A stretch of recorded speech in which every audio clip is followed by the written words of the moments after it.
Hello everyone. आज हम लोग एनसीईआरटी क्लास 4 के पर्यावरण बुक को पढ़ेंगे। इसमें जो पर्यावरण बुक है उसका नाम आसपास है और इसका जो फर्स्ट चैप्टर है उसमें है चलो चले स्कूल।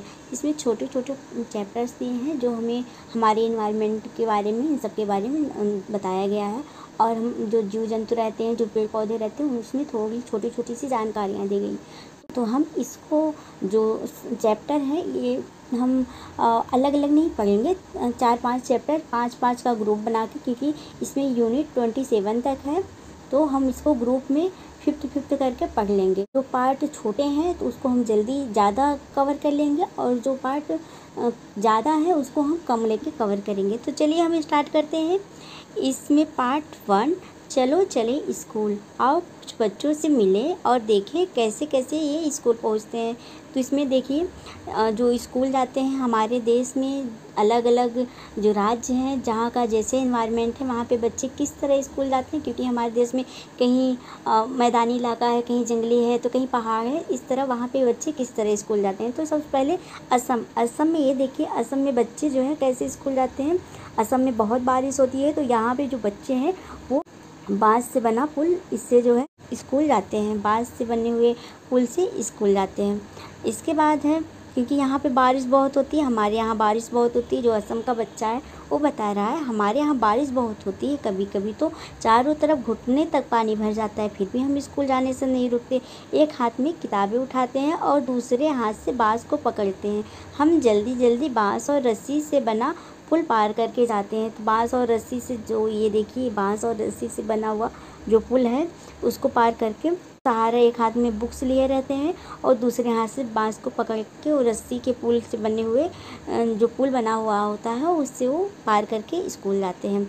इसके बाद है ट्रॉली से यहाँ का जो बच्चा है वो कह रहा है स्कूल पहुँचने के लिए हमें रोज़ नदी पार करनी होती है। खूब चौड़ी और गहरी नदी के पार जाते हुए मजबूत लोहे की रस्सी होती है। यह दोनों तरफ से भारी पत्थरों और पेड़ों से कस कर बंधी होती है। ट्राली से बना जो ट्राली होता है और लकड़ी से बना झूला होता है, जो रस्सी की मदद से पुली में जो रस्सी बांधी रहती है उससे धीरे धीरे खिसकती रहती है। जिस तरह रोपवे होता है, चलता रहता है, ऊपर जो रस्सी रहती है उसमें धीरे धीरे खिसकता रहता है, इस तरह यहाँ पे भी बच्चे जो ट्राली में बैठकर नदी को पार करके स्कूल जाते हैं। इसके बाद है सीमेंट का पुल तो हमारे बहुत सारे जगहों पे जहाँ पे नदी तालाब हैं वहाँ पे पुल बना हुआ है सीमेंट का। बहुत सारे बच्चे हर जगह सीमेंट का, मोस्टली मैदानी भागों में अगर नदी है, तालाब है तो उस पर सीमेंट का पुल बना रहता है, तो उसको भी पार करके बच्चे जाते हैं। वल्लम क्या है? वल्लम केरला में जो बच्चे, वल्लम एक नाव है जो केरल में बच्चे वल्लम पे बैठ के स्कूल जाते हैं। वल्लम पे बैठ के बच्चे कहाँ स्कूल जाते हैं? केरला में जाते हैं, क्योंकि वहाँ पे नदी रहती है तो पार करके स्कूल जाते हैं। ऊँट कहाँ सबसे ज़्यादा पाए जाते हैं? ऊँट राजस्थान में पाए जाते हैं, क्योंकि ऊँट को राजस्थान का जहाज भी कहा जाता है। और वहाँ पे रेत रहते हैं, तो वहाँ पे बच्चे जो रहते हैं ऊँट की गाड़ी रहती है उस पर बैठ के स्कूल जाते हैं, क्योंकि और कोई वहाँ पे साधन नहीं होता है। ये देखिए यहाँ पे ये बच्चे, हम ऊँट गाड़ी में बैठकर स्कूल पहुँचते हैं, क्योंकि वहाँ पे रेत रहती है तो कोई और साधन नहीं है। इसके बाद है बैलगाड़ी। मैदानी इलाकों में बच्चे बैलगाड़ी पे होके जाते हैं, क्योंकि वहाँ पे जो खेत खलिहान रहता है और खेतों में जोतने के लिए बैलों का यूज किया जाता है और सामान ढोने के लिए भी बैलों का यूज किया जाता है। और बच्चे भी, क्योंकि गांव में दूर दूर तक गाड़ियाँ नहीं चलती तो बैलगाड़ी से होके जाते हैं। इसके बाद है साइकिल की सवारी। जहाँ स्कूल दूर होते हैं और गांव में कोई और साधन नहीं रहता, तो वहाँ लड़कियाँ जो होती हैं वो एक ग्रुप में, कई लोगों का ग्रुप होता है, 6-7 लड़कियों का, तो वो लोग स्कूल जाने के लिए साइकिल का यूज करती हैं, दूर तक उन्हें जाना होता है। तो इस तरह हमें पता चला जो स्कूल जाने के लिए किस किस तरह से हम जाते हैं। और इसके बाद है जंगल से भी पहुंचने जाते हैं, जहाँ जंगली इलाका है हमारे देश का, एमपी हो गया, और बहुत सारे ऐसे एरिया हैं जहाँ पे जंगली इलाका है, तो बच्चे जंगल को पार करते हुए स्कूल जाते हैं। बर्फ़ में, जहाँ उत्तर की पहाड़ियाँ जहाँ पे बर्फ़ गिरती हैं, जैसे जम्मू कश्मीर में हो गया, यहाँ सब शिमला, जम्मू कश्मीर, यहाँ सब क्या है, यहाँ बर्फ़ बहुत ज़्यादा गिरती है। तो जो बच्चे दूर रहते हैं तो बर्फ़ को पार करके जाते हैं। उनके पैर भी बर्फ़ में जम धंसते रहते हैं, लेकिन उनको क्योंकि वहाँ पे चलने की उनकी हैबिट हो जाती है, तो वो आराम से वहाँ से निकलते हुए चले जाते हैं। इसके बाद है ऊबड़ खाबड़ पथरीले रास्ते। उत्तराखंड में इस तरह की, यहाँ पे देखिए चित्र बना हुआ है, उत्तराखंड में इस तरह का जो पाया जाता है, इस तरह के रास्ते होते हैं। तो वहाँ के बच्चे जो है पथरीले रास्ते से होके जाते हैं, और उनके लिए वो आसान भी होता है वहाँ पे चलना। जब हम मैदानी इलाकों में रहते हैं तो वहाँ पे सीधी समतल रोड मिलती है, तो नहीं पता चलता है।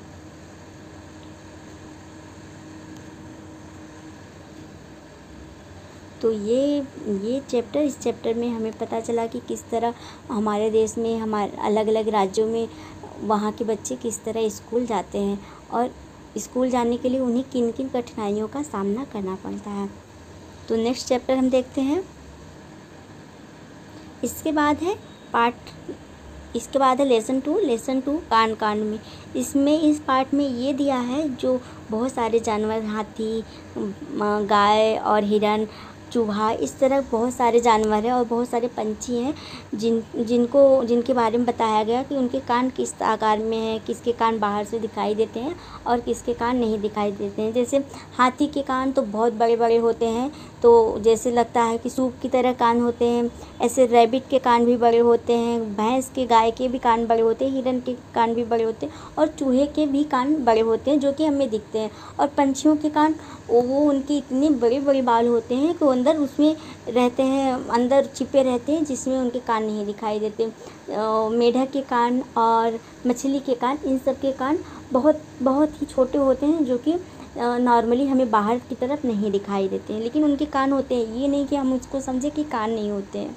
इसमें दिया गया है कौन कौन से जानवर, इसमें एक सूची बनाई गई, कौन कौन से जानवर हैं जिनके कान तुम बाहर से देख पाते हो और जिनके कान बाहर से नहीं देख पाते। इसमें हिरन, मेढक, मछली, चींटी, कौवा, चीता, चिड़िया, भैंस, सांप, छिपकली, सूअर, बत्तख, जिराफ, हाथी, बिल्ली, इस तरह जो जानवर के नाम दिए गए हैं और चिड़ियों के भी नाम दिए गए हैं। तो हमें बताना है कि किसके कान हमें बाहर से दिखते हैं और किसके कान बाहर से नहीं दिखते हैं। पक्षियों के कान तो हमें बाहर से नहीं दिखते। मगरमच्छ के कान भी बहुत छोटे कान होते हैं जो हमें आसानी से दिखाई नहीं देते। यहाँ पे दिया गया है कुछ जो जानवर हैं उनको किस तरह पहचानेंगे, उनके कानों से उनको छू के। जैसे गाय का कान हमने छुआ तो गाय का कान कैसे लगेगा, जैसे कोई पत्ते की जैसे कान है। और हाथी का कान छुआ तो लगेगा जैसे कोई सूप है, सूप के जैसे कान है। इस तरह हम उसको पहचान भी सकते हैं। और जानवरों को पहचान, जो उनके शरीर पे जो धारियाँ बनी रहती हैं, जो लाइंस बनी रहती हैं, उनको देख के भी उनको पहचान किया जाता है।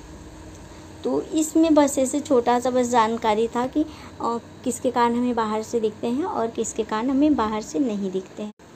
इसके बाद है लेसन 3 नंदू हाथी। ये एक हाथी की कहानी है जिससे हाथी झुंड में रहते हैं।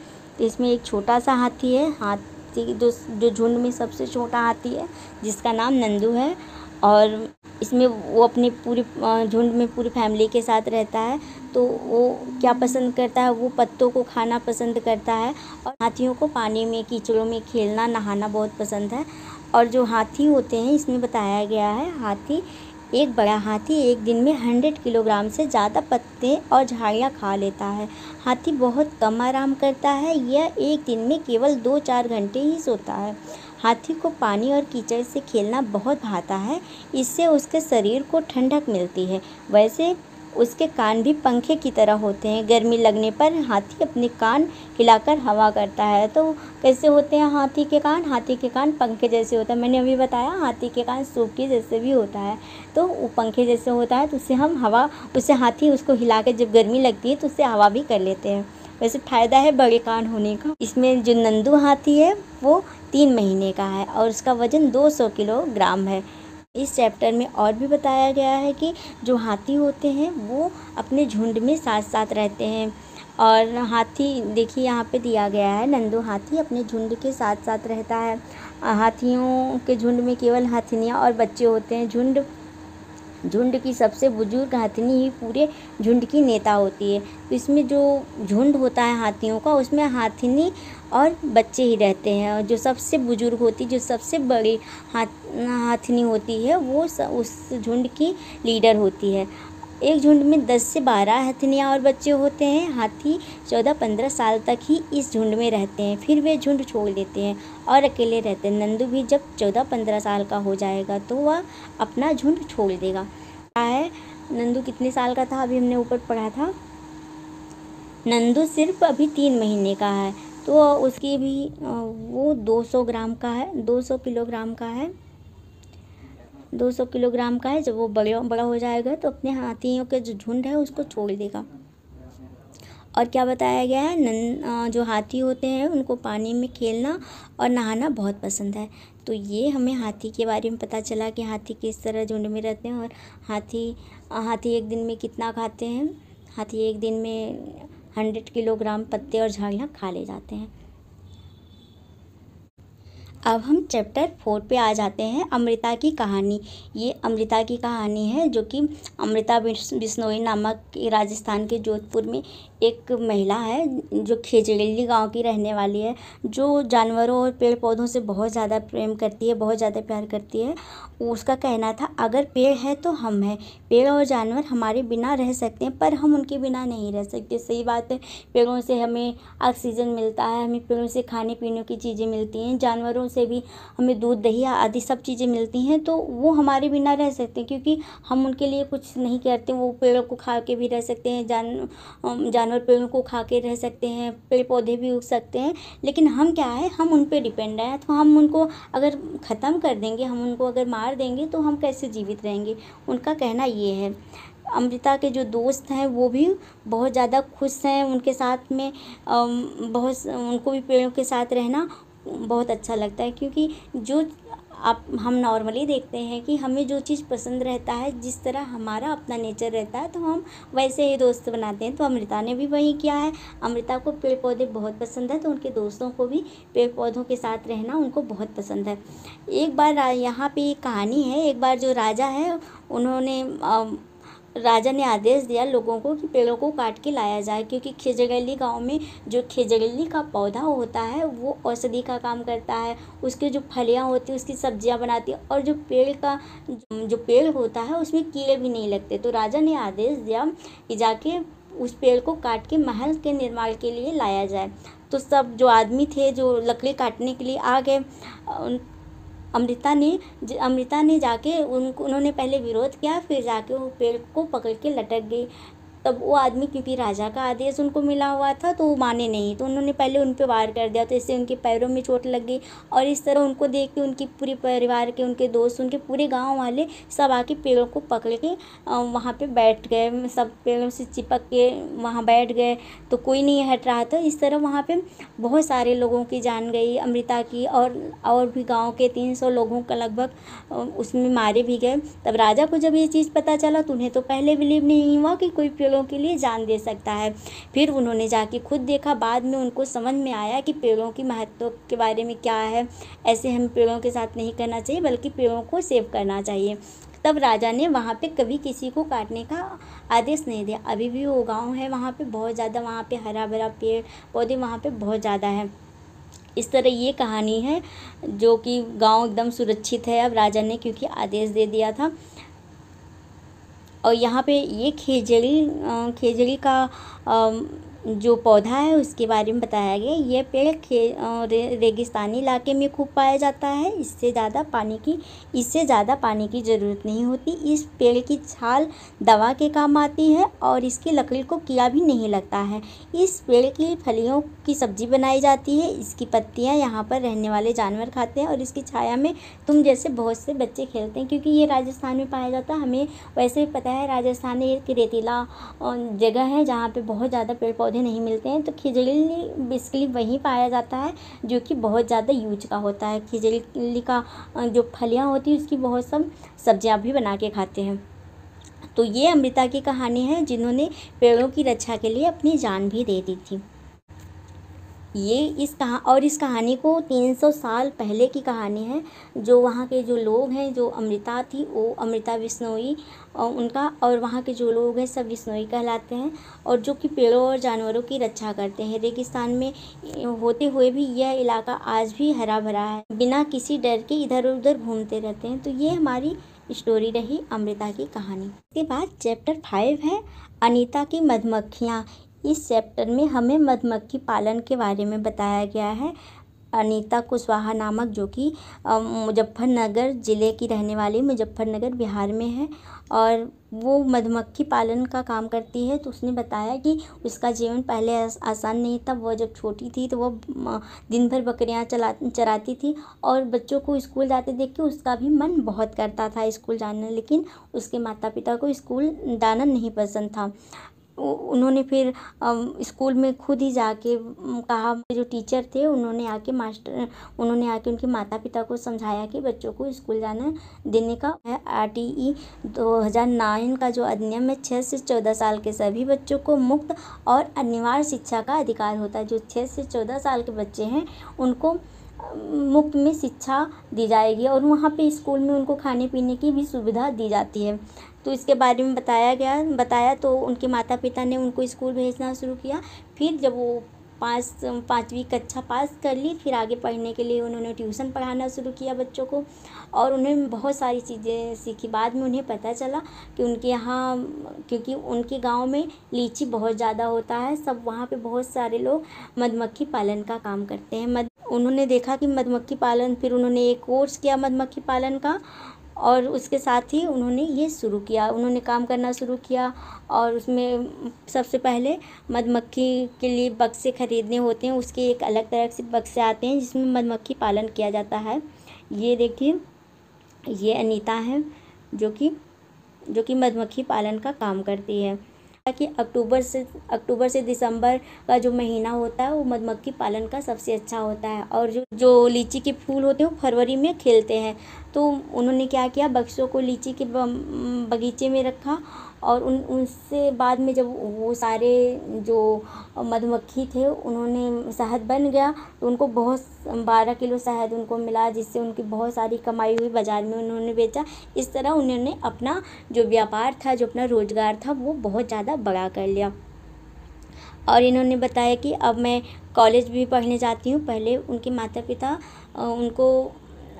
पिता उनको स्कूल ही नहीं भेजना चाहते थे। फिर जब उन्होंने अपनी बच्ची को ग्रोथ करते देखा, पढ़ते देखा, उनकी लगन देखा, तो वो उनको कॉलेज भी भेजने के लिए तैयार हुए। अब अनीता कॉलेज भी जाती हैं, और जो उनके गांव में भी लोगों को समझाने का काम होता है, और बच्चों को ट्यूशन देने का काम होता है, वो सब काम अनीता बहुत अच्छे से करती हैं। तो ये है अनीता की कहानी। अनीता एक स्टार गर्ल है। अनीता ये है एक सच्ची कहानी है। अनीता कुशवाहा एक चमकता सितारा गर्ल स्टार है। चमकते सितारे उन साधारण लड़कियों की असाधारण कहानियां हैं जिन्होंने स्कूल जाकर अपनी ज़िंदगी बदल। अनीता के बारे में रियल स्टोरी बताई गई है। तो ये सच में एक मोटिवेशनल स्टोरी है, जो कि हमें आगे बढ़ने के लिए प्रेरित करती है। ये हमारे आज के लिए इतना है। अब हम जो आगे का यूनिट है, यूनिट 6 के नेक्स्ट अपनी क्लास में पढ़ेंगे। Thank you, thanks for watching.